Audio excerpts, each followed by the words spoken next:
Hi friends, आज हम शुरू कर रहे हैं वेद प्रकाश शर्मा द्वारा लिखा गया उपन्यास पाक साहब। इस उपन्यास का पहला भाग एक थप्पड़ हिंदुस्तानी है। पिछली घटनाएं जानने के लिए आप उसे अवश्य देखें, जो कि मेरे चैनल पर पहले से ही अपलोड है। माइकल आर्मस्ट्रॉन्ग शानदार बीएमडब्ल्यू की ड्राइविंग सीट पर बैठा था। बगल वाली सीट पर जिम कारपेट वे गेट एरिया की साफ शफाफ सड़कों से गुजर रहे थे। सुरक्षा बलों की एक गाड़ी आगे चल रही थी, एक पीछे। दोनों में खतरनाक किस्म के ब्लैक कैट कमांडोज थे। सुरक्षा व्यवस्था तो उनकी पहले से ही रहती थी, परंतु वह वायु श्रेणी की थी। जब से शब्बीर शाह ने इन्हें मार डालने की धमकी दी थी, तब से वायु श्रेणी की जेट श्रेणी में बदल दिया गया था। फर्क इतना था कि जेट श्रेणी के कमांडो दुनिया के सर्वश्रेष्ठ कमांडो माने जाते थे। गाड़ी के कांच चढ़े हुए थे, ऐसी चल रहा था। दोनों खामोश थे, इसलिए खामोशी थी। ड्राइविंग करते माइकल की नज़र बैकव्यू मिरर पर पड़ी तो वहीं चिपक कर रह गई। ऐसी हालत हो गई उसकी जैसे अचानक शेर के सामने पड़ गई हिरनी की होती है। एक पल के लिए तो समझ ही नहीं आया कि बैक मिरर में जो नज़र आ रहा है वह सच भी हो सकता है। खुद को यकीन दिलाने के लिए ही वह बैकव्यू मिरर में देखता रह गया। वह देख रहा था बैकव्यू मिरर में नज़र आ रहे एक चेहरे को, एक ऐसे चेहरे को जिस पर चेचक के दाग थे, खतने वाली दाढ़ी और मूंछ थी।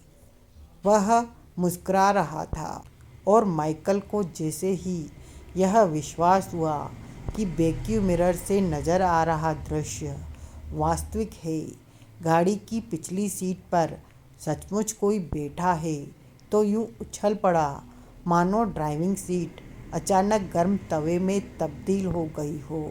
अरे, मुंह से बेसाख्ता निकला। कहा, कौन हो तुम? अपने विचारों में गुम जिम कारबेट चौंका। किससे बात कर रहे हो माइकल? पीछे से आवाज़ उभरी। गाड़ी संभालो माइकल, सामने देखो वरना एक्सीडेंट में मारे जाओगे। माइकल ने कई बार लहरा चुकी गाड़ी को नियंत्रित किया। जिम कारबेट ने यूं चौंककर पीछे देखा जैसे बिच्छू ने डंक मारा हो। पिछली सीट पर बैठे एक जीते जागते शख्स को देखकर जिम कारबेट के चक्के छूट गए। उधर खतरा भांपते ही माइकल का पैर एक्सीलेटर से हटकर ब्रेक पेडल की तरफ बढ़ा। पैर अभी बढ़ा ही था, ब्रेक पेडल तक नहीं पहुंच पाया कि कनपट्टी पर रिवॉल्वर की ठंडी नाल का एहसास हुआ। कम से कम इस वक्त वह उसे बर्फ से भी ठंडी लगी थी और जेहन के पर्दे से टकराई उससे भी ज़्यादा ठंडी आवाज़। ब्रेक मत लगाना माइकल, वरना ज़िंदगी ब्रेक हो जाएगी तुम्हारी। गाड़ी को जिस तरह और जिस स्पीड पर चला रहे थे उसी तरह चलाते रहो। माइकल के सारे जिस्म में झुरझुरी सी दौड़ गई। पैर वापस एक्सीलेटर पर पहुंच गया था। अरे मगर, बुरी तरह बौखलाए जिम कारबेट के मुंह से निकला था, तुम हो कौन? ठंडी नाल उसकी कनपटी से भी आकर सट चुकी थी। उतना ही ठंडा लहजा। क्या अब भी नहीं समझे? कहने के लिए दोनों में से किसी को कुछ नहीं सूझता भी तो जुबान तालू से जा चिपकी थी। दोनों के पोर पोर केवल दो ही भाव उगल रहे थे, हैरानी और खौफ। चेहरे पर हवाइयाँ उड़ रही थी, जिस्म एसी के बावजूद पसीने पसीने। अभी तक तुमने दो किस्म के लोग देखे होंगे, सौरव गांगुली जैसे लेफ्ट हैंडर या सचिन जैसे राइट हैंडर, मगर मैं दोनों हूँ, यानी दोनों हाथ बराबर काम करते हैं। कहने वाले विकास के दोनों हाथों में रिवॉल्वर थे। एक की नाल माइकल की कनपटी पर रख रखी थी, दूसरी की जिम कार्बेट की।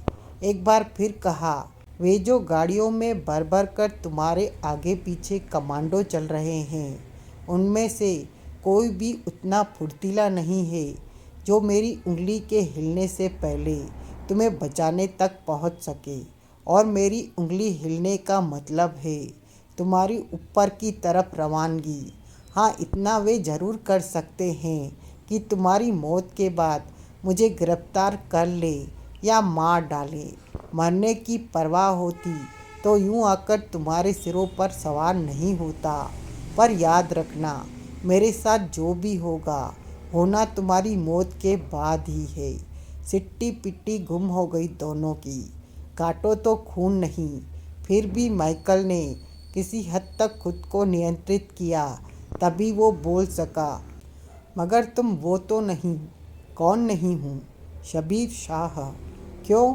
विकास का लहजा इस वक्त गोली चलाने की आवाज़ जैसा था। क्या कमी है मुझसे? उसे क्या हमने देखा नहीं? ओह, वह रात ही नहीं, शबीर शाह का चेहरा भी तुम्हें अच्छी तरह याद है। हाँ, मगर तुम कौन हो? ठीक से पहचानो माइकल।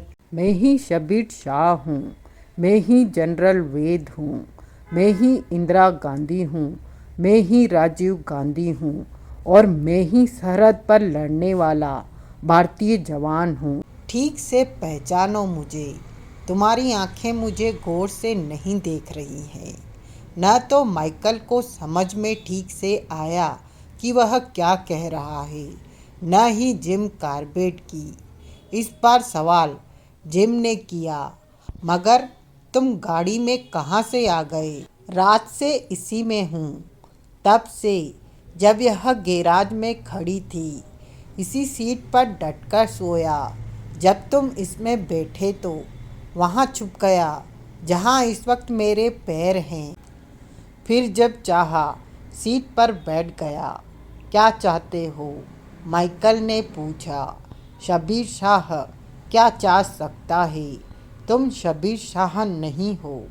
इसका मतलब वो बात तुम्हारे भेजे में नहीं घुसी जो कुछ देर पहले मैंने कही थी। खैर, दोष तुम्हारा नहीं, तुम्हारे भेजे का है, इसलिए इसे उड़ा देना चाहिए। नहीं, माइकल के हलक से चीख निकल गई।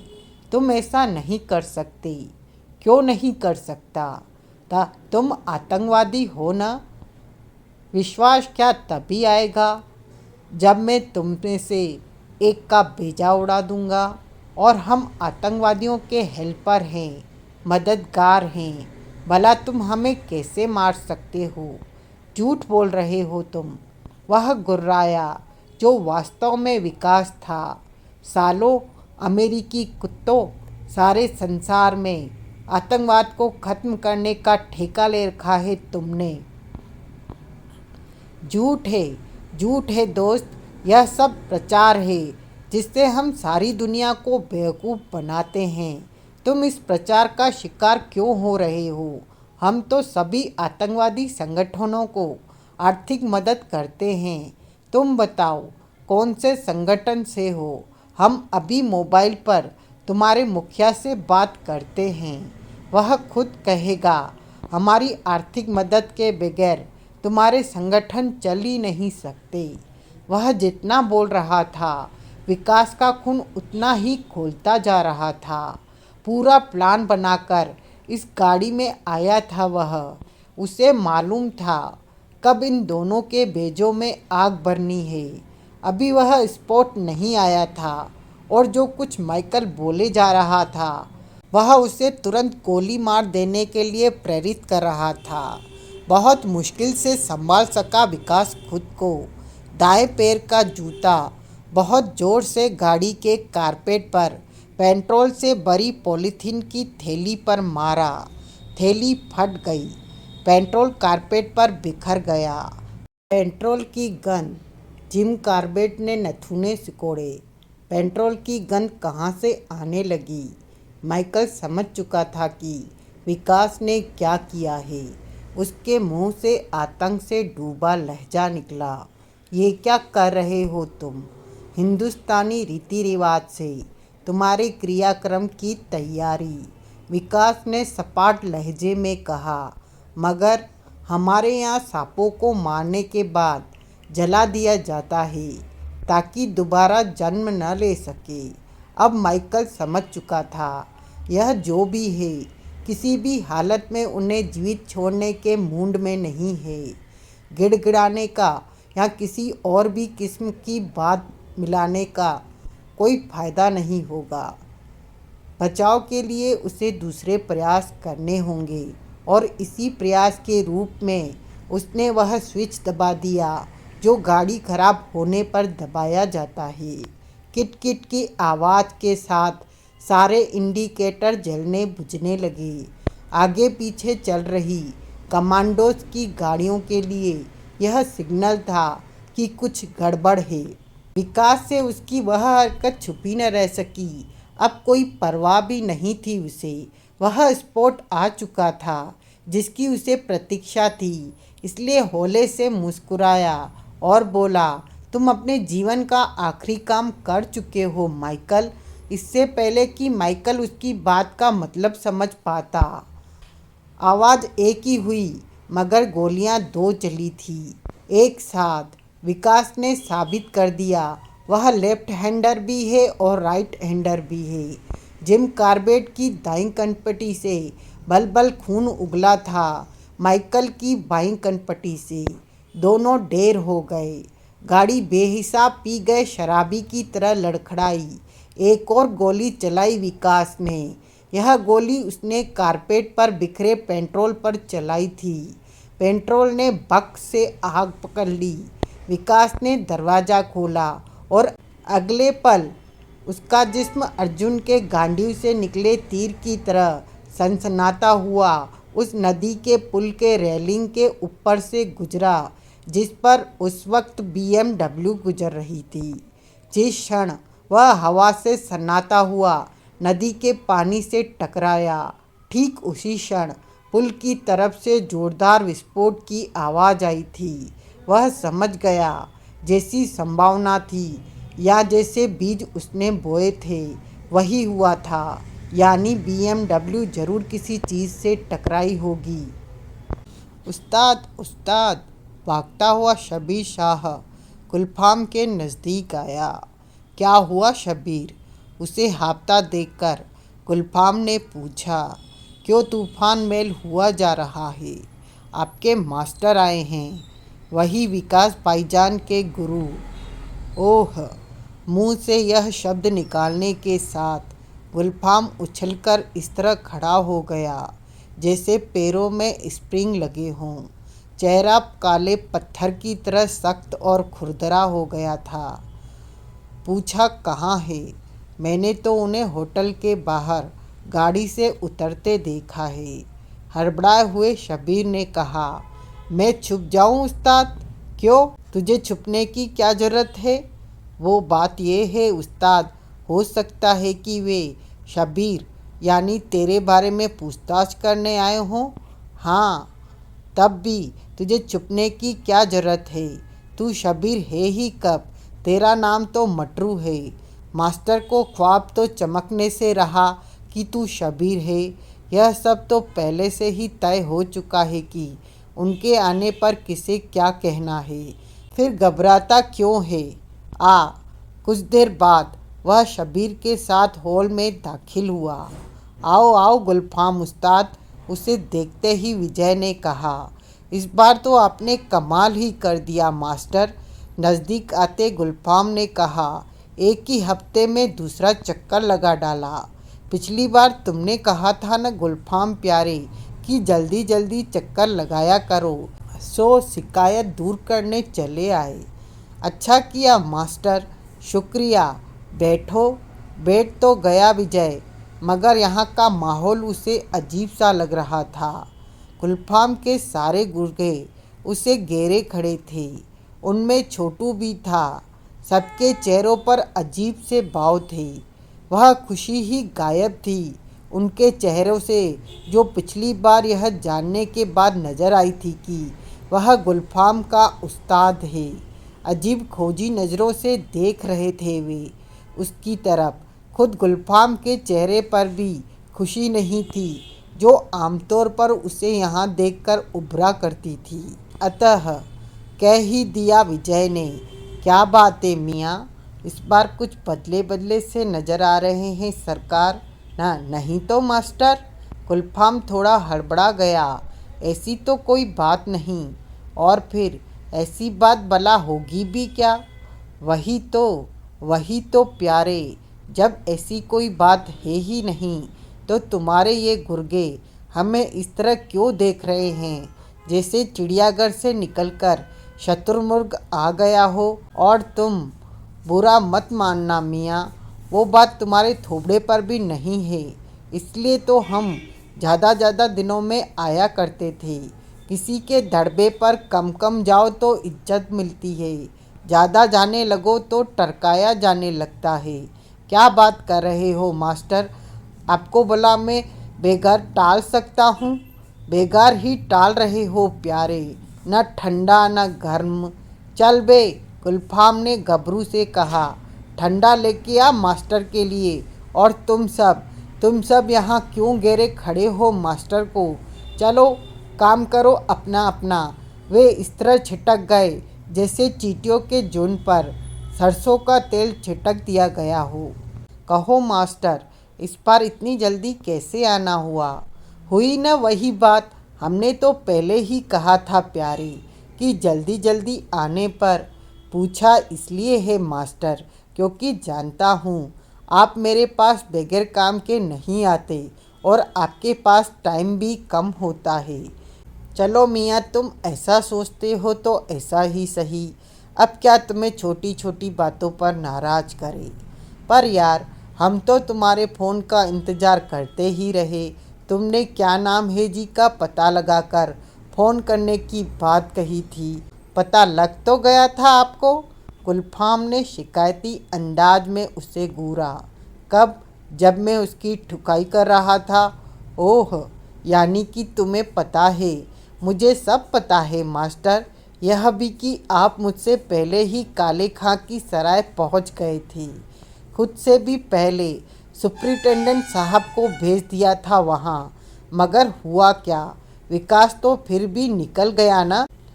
पर आपसे मुझे ऐसी चालबाजी की उम्मीद नहीं थी। खास तौर पर यह कभी नहीं सोचा कि आप मेरे साथ चालबाजी करेंगे।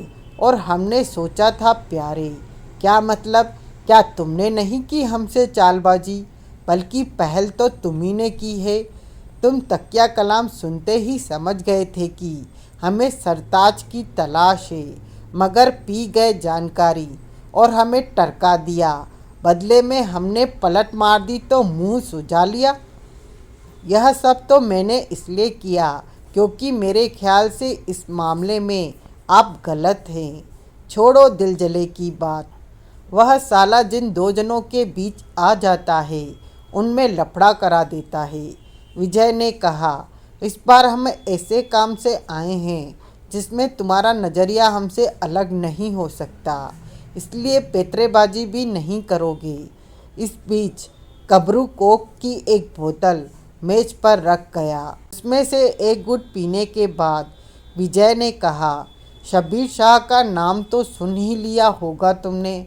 हाँ सुना है, बार बार चिल्ला रहा है। इस नाम के किसी लड़के ने अमेरिका के राजदूत और उसके ड्राइवर की हत्या कर दी है। तुम्हारे ख्याल से क्या उसने ठीक किया। आप मुझसे यह क्यों पूछ रहे हैं। पूछना पड़ता है प्यारे, आजकल तुम्हें काम बताने से पहले तुम्हारे ख्यालात ज़रूर पूछने पड़ते हैं, क्योंकि अगर वे हमारे ख्यालातों से मेल नहीं खाते तो तुम हमें बेरवी दे देते हो। बताओ तुम्हारे ख्याल से शब्बीर शाह ने पुण्य का काम किया है या पाप का। जी तो चाहा गुलफाम का कि कह दे काम तो पुण्य का ही किया है मास्टर, मगर ऐसा कह नहीं सका। कहने का मतलब था विजय पर सारी पोल खोल देना। सो मुंह से जब शब्द निकले तो यूं कहा, भला एक आतंकवादी वारदात को पुण्य का काम कौन बता सकता है। विजय ने जेब से कागज़ निकालकर गुलफाम के हाथ पर रख दिया। यह एड्रेस तुम्हारे इलाके का है। गुलफाम ने कागज़ पढ़ा। एड्रेस राम प्रकाश के घर का था। गुलफाम को इतनी जल्दी यह एड्रेस विजय के पास देखकर आश्चर्य हुआ, मगर चेहरे पर आश्चर्य का एक जर्रा भी नहीं उभरने दिया था। उसने जानता था ऐसा हो गया तो वह जर्रा विजय से छुप नहीं सकेगा। यह कल्पना तो विकास ने और उसने की थी कि पुलिस इस एड्रेस पर पहुंच सकती है, मगर विजय पहुंचेगा, वह भी इतनी जल्दी, ऐसा तो किसी ने ख्वाब में भी नहीं सोचा था। परंतु अब जब विजय पहुंच ही चुका था तो अंदर ही अंदर उसे फेस करने को तैयार होते गुलफाम ने पूछा, इस एड्रेस से क्या चाहिए आपको? पता ये लगा है कि ये साहब क्या नाम लिखा है पर्चे पर। कहने के साथ वह पर्चे पर झुका। हाँ, पंडित राम प्रकाश कश्मीर के बालघाट नामक गांव के विस्थापित हैं। करीब 5 साल पहले यहाँ आकर बसे थे। तो उसी गांव का शबीर शाह भी है। बल्कि पता ये लगा है शबीर शाह राम प्रकाश का पड़ोसी था। इतनी इंटीमेसी थी इनके परिवारों में कि एक ही परिवार माना जाता था। वारदात शबीर शाह ने राजनगर में की है। आप क्या चाहते हैं? यह जांच पड़ताल करना ज़रूरी है कि वारदात करने से पहले या बाद में शबीर शाह ने कहीं राम प्रकाश से तो कोई कांटेक्ट नहीं किया था। चलिए मेरे साथ, अभी बातचीत कर लेते हैं। गुलफाम तुरंत इसलिए खड़ा हो गया ताकि विजय को जरा भी शक न हो। साथ ही शबीर से कहा, आ मटरू, तू मेरे साथ चल। खड़ा होता होता विजय जाने क्यों ठिठक गया। ठिठक कर बहुत ध्यान से उसने शबीर का चेहरा देखा। उसे अपनी तरफ देखता पाकर शबीर के चेहरे का रंग उड़ गया। विजय जब शबीर को देखता ही रहा तो गुलफाम ने पूछा, क्या हुआ मास्टर?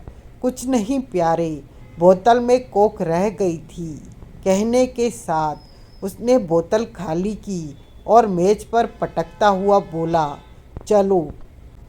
15 मिनट बाद वे एक ऐसे छोटे से मकान के छोटे से ड्राइंग रूम में थे जिसमें प्लास्टर भी हुआ नहीं था।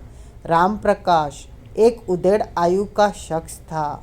उसने जब विजय के आने का कारण जाना तो जो प्लानिंग तय हो चुकी थी उसी के तहत बोला, हाँ, ठीक जगह पहुंच गए हैं आप।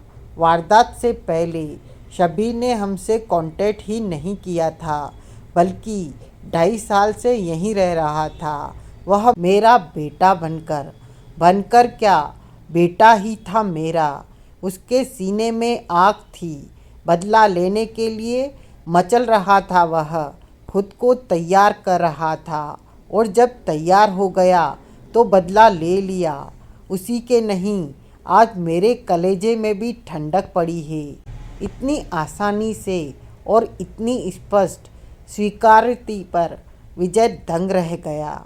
बोला, राम प्रकाश जी, आप जानते हैं ना कि आप क्या कह रहे हैं? 2.5 साल तक एक आतंकवादी को अपने घर में पनाह देने के जुर्म में कानून आपको फांसी पर चढ़ा देगा। वह बड़बड़ाकर उसकी बात काटकर कहता चला गया, चढ़ा दो मुझे फांसी पर। हर देशभक्त को फांसी पर चढ़ा दो। और कर ही क्या सकते हो तुम लोग? उनका तो कुछ बिगाड़ नहीं सकते जो इस देश को दीमक की तरह चाट चाट कर खोखला कर रहे हैं। देश पर मर मिटने वालों की ही बलि चढ़ाओगे तुम लोग। मगर याद रखना, अब शबीर तुम्हारे हाथों में नहीं आएगा। मेरे और उसके बीच पहले ही तय हो चुका है कि वारदात के बाद वह इधर का रुख तक नहीं करेगा।